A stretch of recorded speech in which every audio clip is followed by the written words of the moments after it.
Oh, well, hello.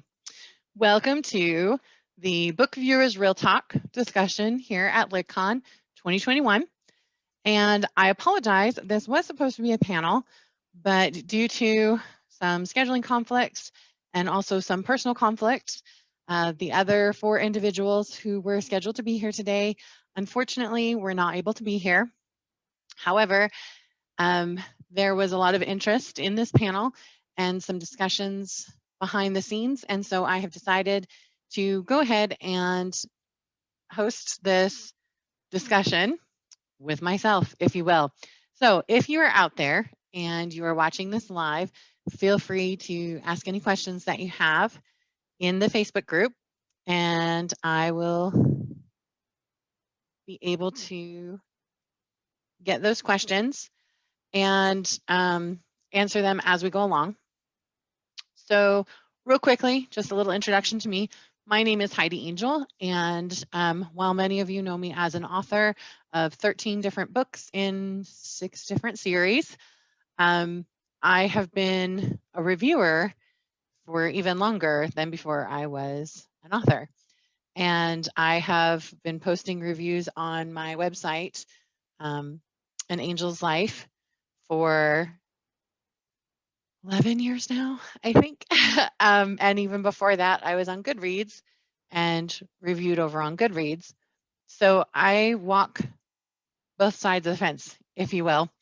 And I have seen a lot of conversations and um, discussions in other forums about the kind of conflict between authors and book reviewers. And so I kind of wanted to talk about that and focus on some of the most common things that I see come up between both parties. Um, so one of the first ones that I wanted to talk about is this trend of paid services.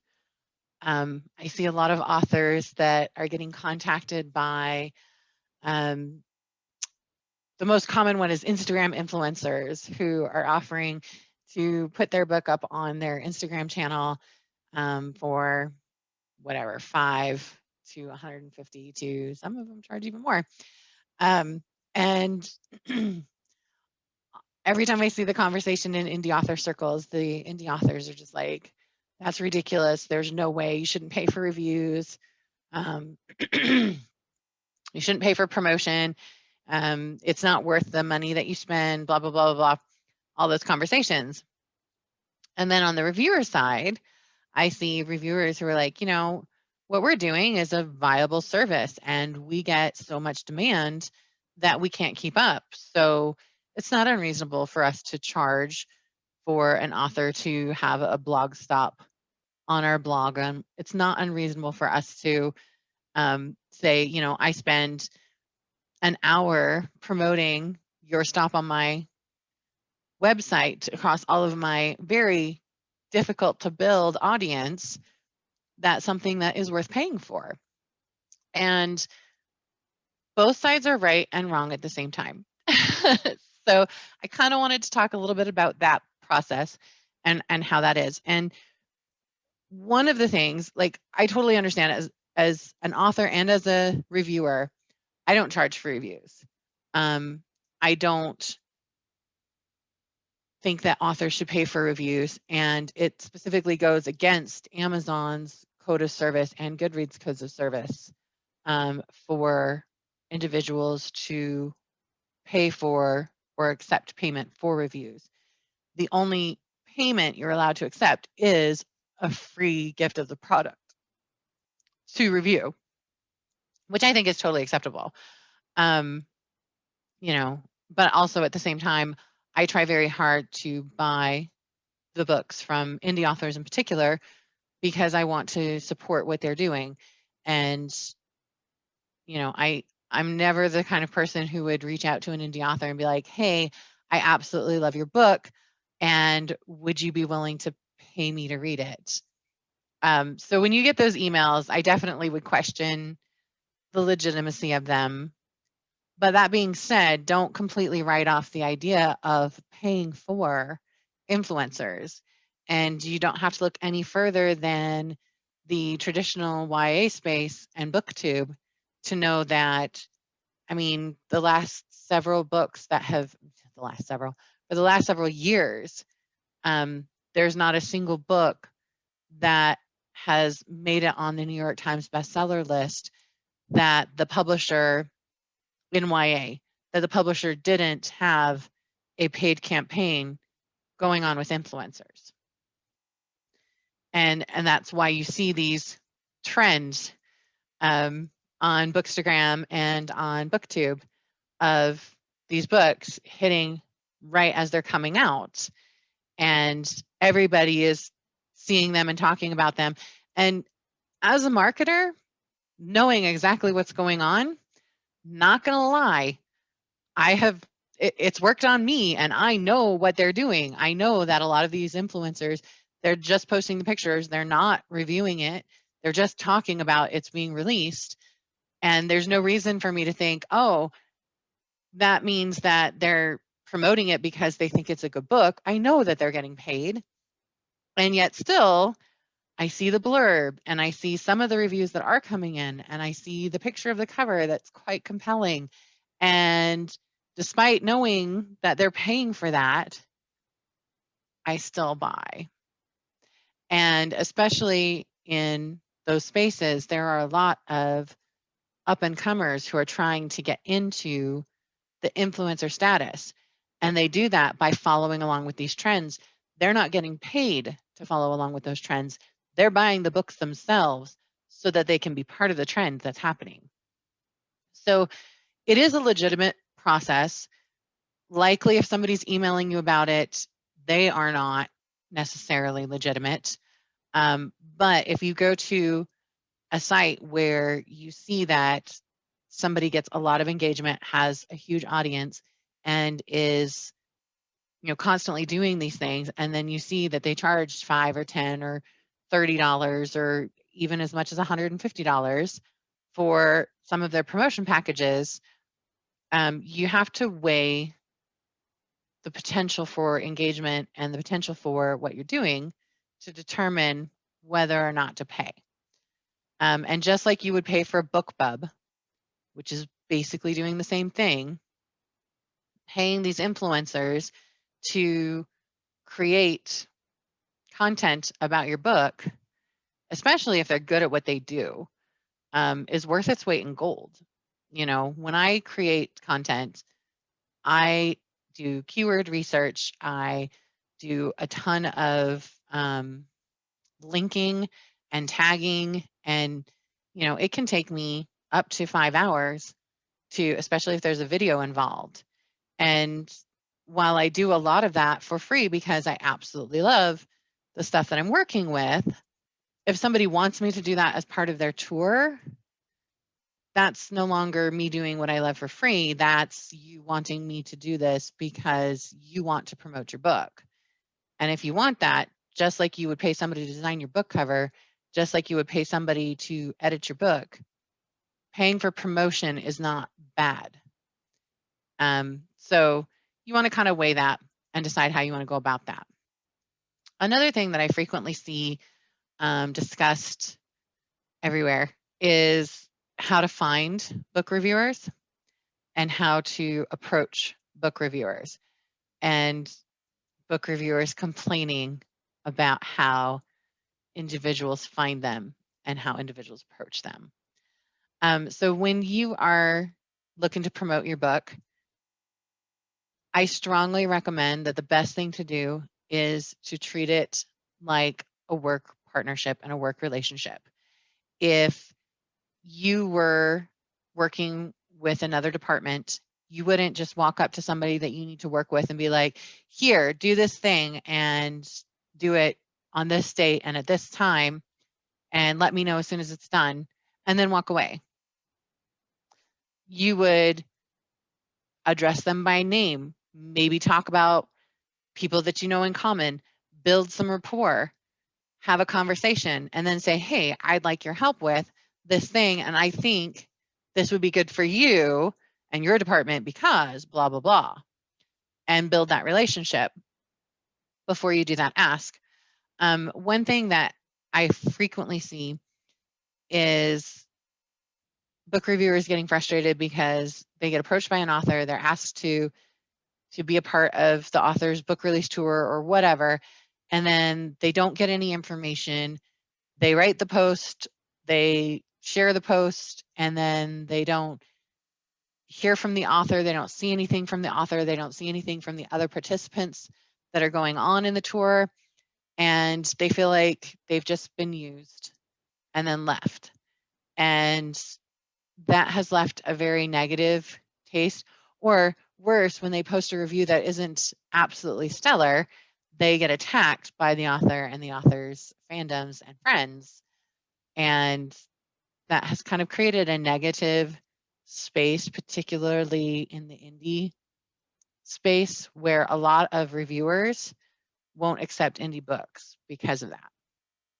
So I would love to see us kind of as a group say, hey, let's talk about some etiquette and rules around interacting with people and work on building and fostering more positive relationships between, because it doesn't have to be adversarial.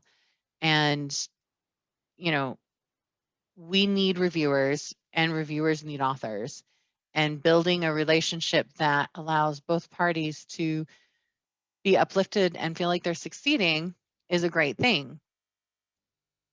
So one of the things that I teach in my virtual book tour masterclass is how to create a media kit. And as part of your media kit, it's your pitch, but also you customize your pitch per the reviewer that you're reaching out to. And it's not about, here's my book, buy my book. You treat the reviewer just like you would a reader. Here's what's in it for you. But it's not just, this book is going to entertain you. It's, I'm going to help promote this. I'm reaching out to all these people. It's the same thing that you would do if you were reaching out to a bookstore. It's the same thing you would do if you were reaching out to a publisher. It's the same thing you would do if reaching out to an agent. It's not about you. It's about them. You establish a relationship with them. You establish how you're going to help build them up as they're building you up. It's about how you're going to drive traffic. It's about how you're going to promote the stops. It's about how you're going to offer giveaways to their readers to build up and establish that relationship. It's how you're going to interact with their readership and their fans and build that relationship, which I get, you know, a lot of us are writers because we like to sit in our space and make up worlds in our heads, and interacting with people isn't necessarily our strongest suit. Blog hops are great because you don't have to do a ton of interaction, but you can still get a lot of positive net feedback without all of the long and awkward engagement that you maybe get from doing panels or from doing live events or going to book signings and stuff like that. Those are all much more high demanding on our emotional ability and status, but reaching out to reviewers doesn't have to be so high demanding, as long as you put some kind of rules and regulations in place to help you guide through this process. And another one that I love to recommend is that you always say thank you for a review, and you never say anything more than that. Even if they give you a 1-star review, thank you for taking the time to review my book. And that's all you have to say, even if they didn't like it. And, you know, maybe you completely disagree with why they liked it or didn't like it, but it doesn't matter, because at the end of the day, they took time to read your work and to comment on it, which is a lot more than most of us get. So it is what it is. But if you're the kind of person who can't just say thank you and walk away, don't talk about it at all. Just just leave it be.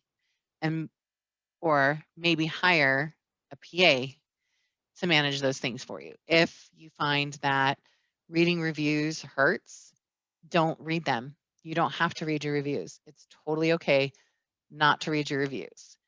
I personally like to read them. I find that if you find certain threads that get mentioned across multiple reviews, that's a great way to get feedback in an industry where even when you're hiring editors and giving your books out to beta readers, sometimes you don't always know how honest people are being, because they're getting paid or they're getting something for free or they like you as a person, so they don't want to hurt your feelings. Reviewers don't have that problem, especially if they haven't built a relationship with you. So their opinions are real, but opinions are also like armpits. Everybody's got them, and often they don't smell good. So you can take that for what it's worth. You don't have to hang your whole life on what reviews say. But at the same time, attacking and roasting reviewers who, especially like when somebody gives you a 3-star review and you lose it on the internet and you get your friends to all attack them and to put them down and tell them that they're crazy for putting that kind of a review out there, a 3-star review is not a bad review. If you look at some of the top authors in the world, they have an average 3-star review on most of their books on Goodreads and on Amazon. 3 stars means that there were a lot of people that loved it and there were a lot of people that hated it. And that's not a bad thing. That means that you drew out emotions in people. And for better or for worse, that's what we're here for. I think one of my favorite reviews, I got a 2-star review because the reader was absolutely furious because of a scene that happened in the book that made her cry. That was the point. That's what that scene was meant to do. And, you know, the fact that she gave me a 2-star review for that did not upset me because I achieved my goal. I wanted people to cry when they read that. I cried when I wrote that scene. And so if I didn't touch people as deeply as that scene touched me, I felt like I wasn't really doing my job. And there are a lot of people who they absolutely love the book because that was so emotional. It was so real. It was so raw. But for that individual, it was just, she hated it. It was horrible. And that's okay. It is totally okay. She doesn't like my kind of books. That's okay. But I achieved my goal in making her feel so deeply about something that she hated it. And that's not a bad thing, even though it's a 2-star review. I'm not going to complain about that review. I'm not going to have people attack her. She was right. She was absolutely right. And it's okay for her to not like that and not want that in her books. So, that's kind of my viewpoint on looking at them. But if you can't handle that, I know that I had a really hard time with the health school series. I'd written several other books. I'd gotten lots of reviews, 2 stars and above, on all my other books, and it didn't really bother me. But then when the health school series came out and I struggled with some of the comments and the reviews because the book was based on my real experience with a stalker. And so it was more personal. And so like when somebody said, "Oh, this story just doesn't even seem realistic," it was like a complete slap in the face and really hurt. And I don't read my reviews for the health school series now. I know that I am not in an emotional place to be able to do that. I have a trusted individual who reads the reviews and gives me the feedback that is the main trend that goes through it. And then we talk through, how important is it to meet the reader's expectations and how important is it for me to stay true to the experience that I had and sharing that experience. And it is a fine balance. And sometimes you write for the audience and sometimes you write for you. And both are perfectly acceptable, but recognizing where you're coming from in that is a key part of being able to handle reviews. All right. And then forgive me while I take a moment to look at notes and see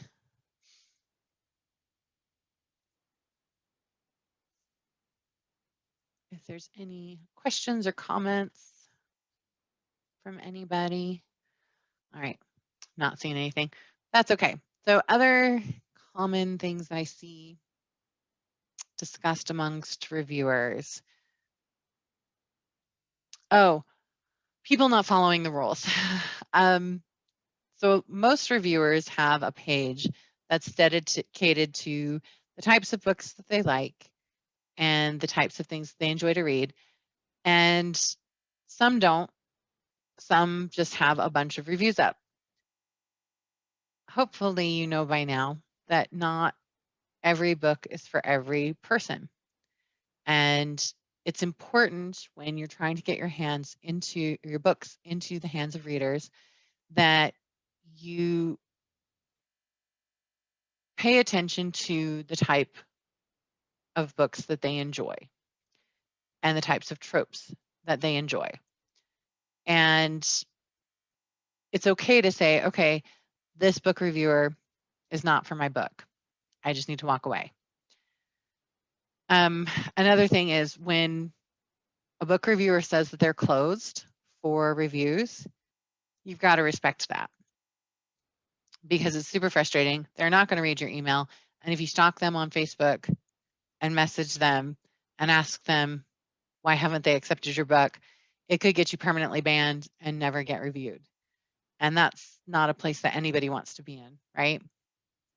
So take some time to look for what it is that they're looking for and to pay attention to their guidelines, what they're asking you to do when you submit. I have on every single platform that I'm on that I don't accept DMs because I've had issues with inappropriate content that I don't want to see and harassment from members of the male species that I don't want to fight with. So DM is not the way to get a hold of me. Also, there's like 50 million different platforms that I'm on. I can't keep up with all of them and all of the DM that I get and all of the spam DMs that I get. You guys are on Twitter, you know how that goes. But it shocks me how often people send me book review requests through DM. And we've never talked before. We have not established any kind of a relationship. It's not like my good friend Joe Compton Facebook messaging me. We've known each other for 5 years and we talk off and on through Facebook and other resources. And he shoots me a quick Facebook message and says, "Hey, Heidi, I've got a new book coming out. Would you mind reviewing it or doing something to be part of the blog hop?" That's different. I know him. I'm willing to do that. If I don't know you, if I've never met you, and no offense, guys, but especially if you're male, the odds of me responding to a private message are very low. And I've had people who tried to private message me, and then when I didn't respond, they would make comments on my public pages, basically demanding that I respond back to their private message. And, you know, even when I pointed out to them, look, I said that I don't private message. I have a reason for that. Please respect that. They still got hostile. And, you know, if you look at that from the outside, if you ever saw somebody doing that to another person online, you would think, oh my gosh, that person's horrible.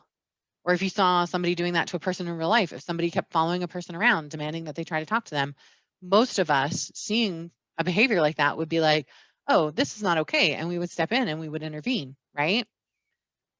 But for some reason, people online have less boundaries, I guess, for lack of a better description.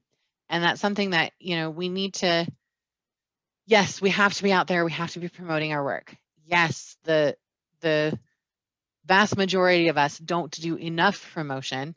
I'm guilty of it too. And yeah, we need to get more comfortable talking about it. But we also have to recognize that there are boundaries and that we need to respect those boundaries and that our book isn't for everyone, and that's okay.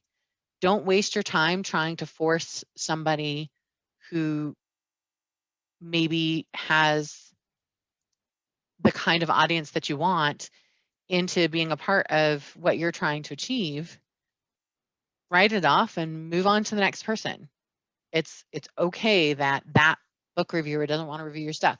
Or, and it might not even be that they don't want to review your stuff. Like in my case, the guy who was harassing me, I think his book was on my Goodreads to be read list, which is my list that I create for books I haven't bought yet, but that I want to buy because there's just so many amazing books out there, but I don't have the time to read that I used to have. And my budget says that I need to slow down. So it's hard. And it had nothing to do with him personally. I found his book compelling. I was interested in it. I put it on my list to be read. But because he was pushy and because he was demanding and because he was very disrespectful on my space, he's been blocked on every platform. And his book has been removed from my Goodreads list. I will never read his book. I will never engage with him. And because of other people seeing his interaction with me, I know that several other people reached out to me and they were like, I'm not having anything to do with him. And I felt bad because, he was just trying to do what some of the experts out there are telling you to do. Don't take no for an answer. Keep pushing, pushing, pushing. We have to keep a balance. We have to use emotional intelligence and we have to recognize that it's not all about us and then not take personally when people say no, because it isn't personal. And often it's nothing to do with you or your book. It's because of other commitments, other obligations, other responsibilities that they have. And so if you treat them respectfully and continue to engage with them and continue to build a relationship with them, even after they say no, and then ask them the next time, there's a chance that they may say yes. There's an author who will not be named, but who, when I first met him, I had no interest in his works. I personally didn't have an interest in him as an individual. I found him to be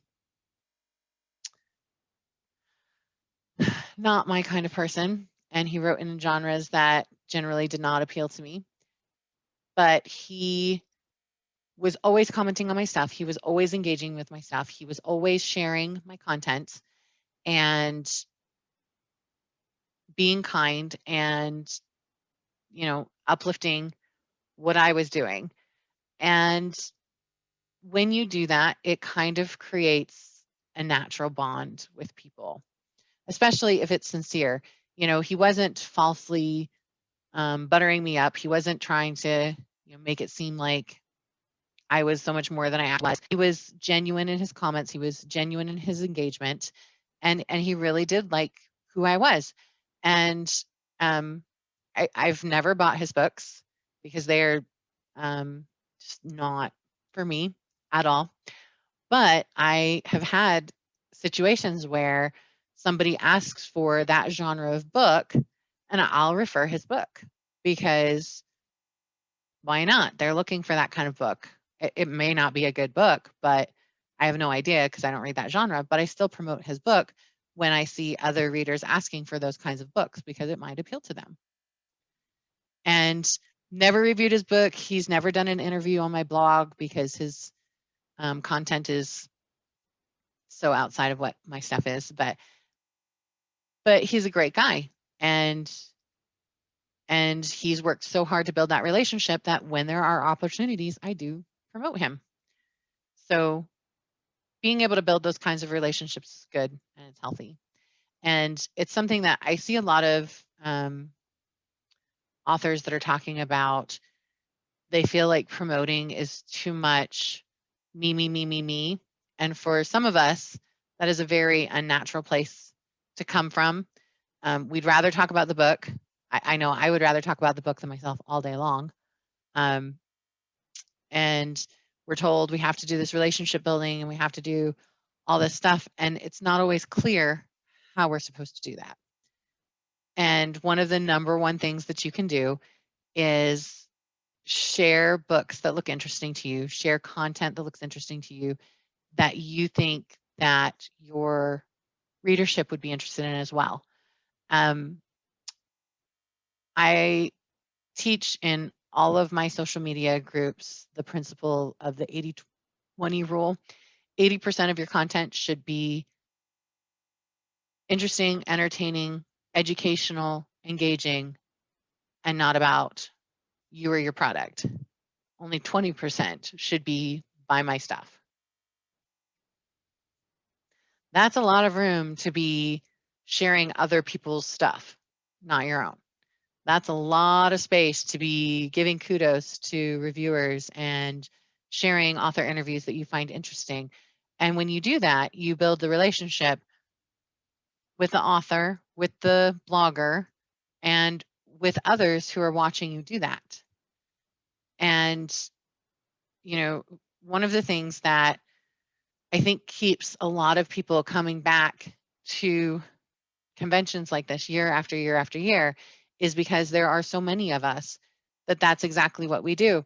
I have had so many amazing authors and bloggers that I've met through B2B SciCon, OWS SciCon, and now LitCon that, you know, we just trade services with each other.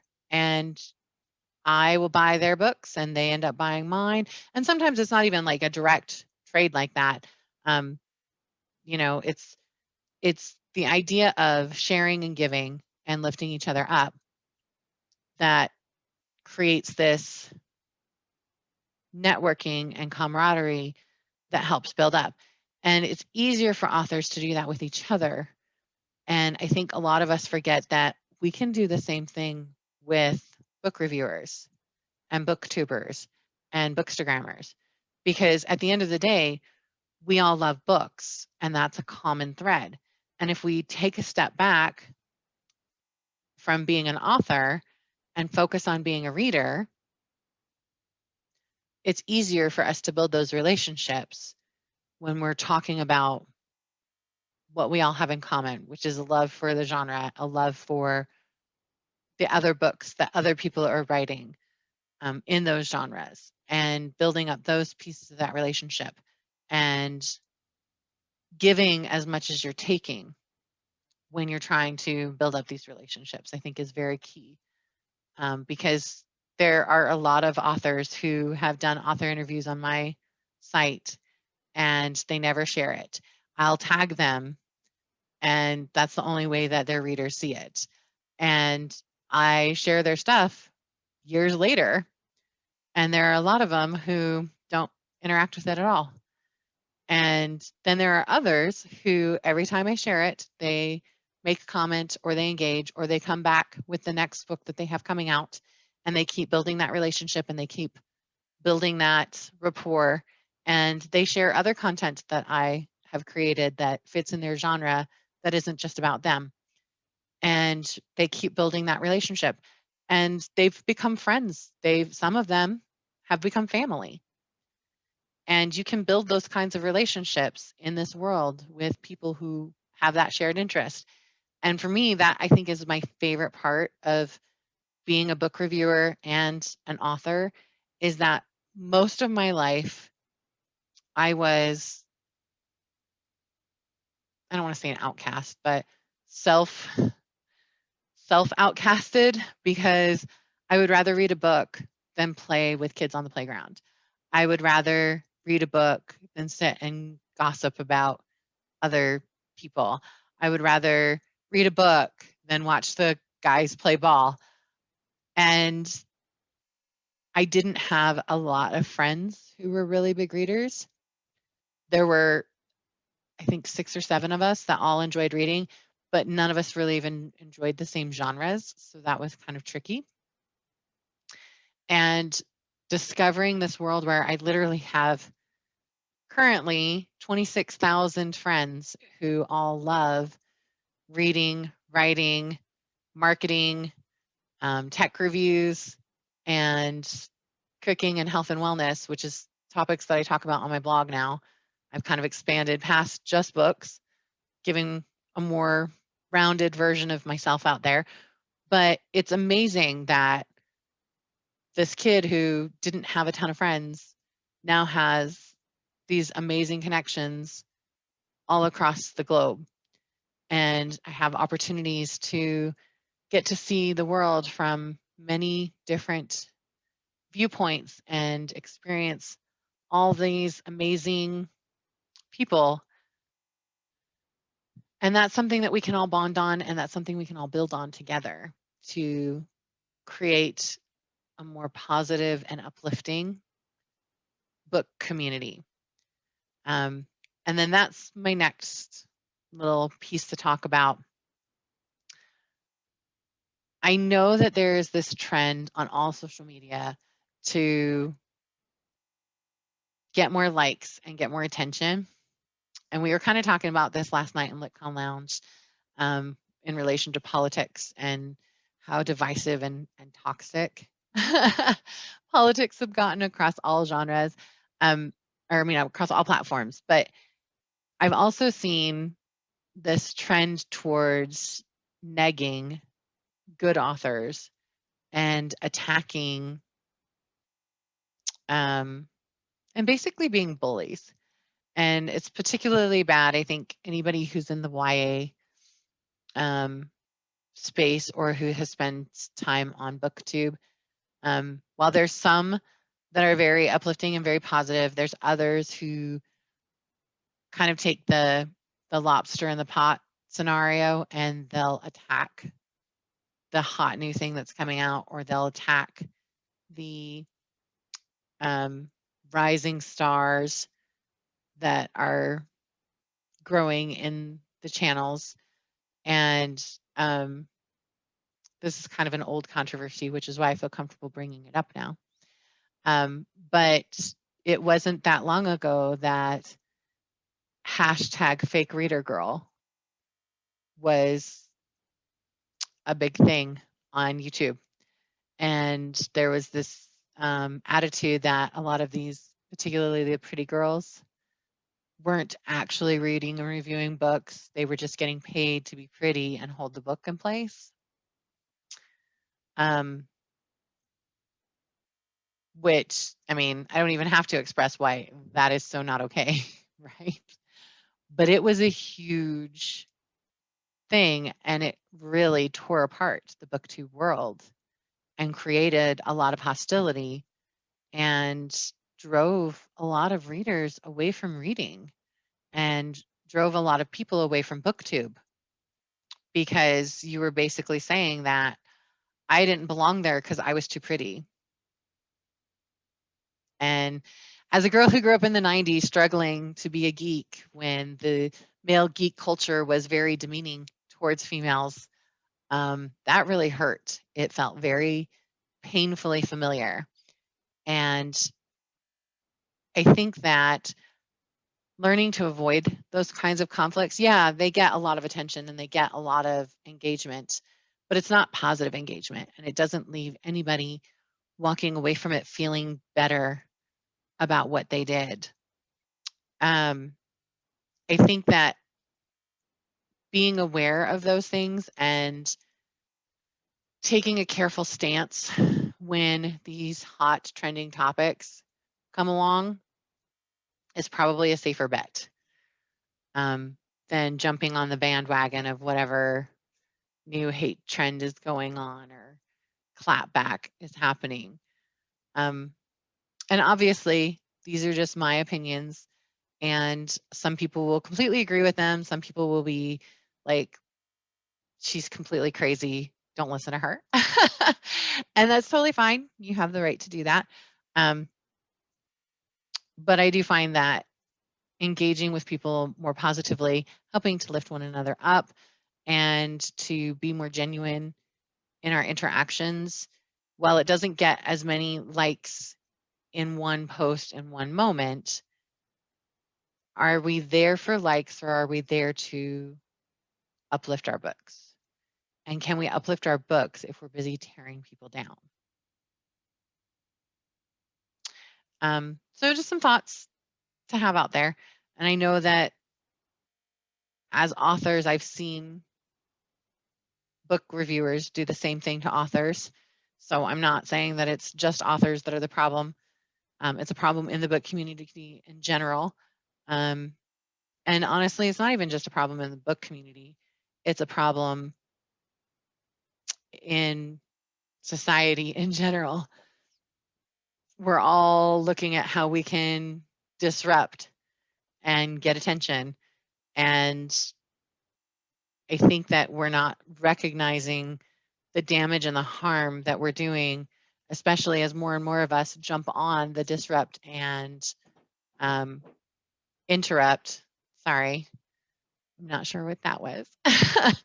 um, but the disrupt and interrupt bandwagon, the more that we jump on that, the more chaotic the world gets, the more divided and the more partisan and the more hostile the world gets. And we have to ask ourselves, do we want to contribute to that, or do we want to contribute to a different kind of world? And for me, part of the reason that I love reading and writing the genres that I do is that we tend to look to building more positive worlds. And yes, our stories have struggles, and yes, our stories have um, conflict and deal with some really uncomfortable issues and topics. But at the end of the day, there's hope in them. And it's about going through that fire to build a better world. And so reflect on what we're doing and how we're interacting with people and how what we're doing may or may not be building towards that better world. And then the last topic I'm going to talk about real quick is how to find book reviewers, because that seems to be like the big hot topic of, where do I even start to find book reviewers? A lot of authors are so hard on Goodreads, and they hate Goodreads because Goodreads reviewers can be really harsh. Goodreads reviewers can be really tough. And there's a kind of a negative, although it's not as bad now as it was 3 or 4 years ago, but there is still kind of a negative vibe on Goodreads between readers and authors because there were some bad actors over there who didn't follow good etiquette and it turned people off as readers.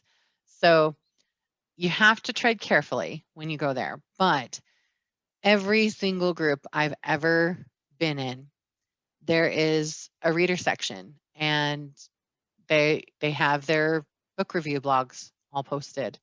It's a great place to go and find book reviewers and just go into a theme that is around your genres and look for those reviewers, and then just go through and systematically visit each blog and see, is this a blog that would be good for my book, my series, whatever. And then honestly, I'm a neurotic organizer, so I will own that up front. But I create spreadsheets, and I have a huge list of booktubers, bookstagrammers, book reviewers, and paid promotion opportunities. And it's all in this big Excel spreadsheet. And each spreadsheet I have broken down by the different genres that they represent. And anytime that I have an event or something going on, I go to that list and I go and I look and see are they still an active blog? Are they still an active booktuber?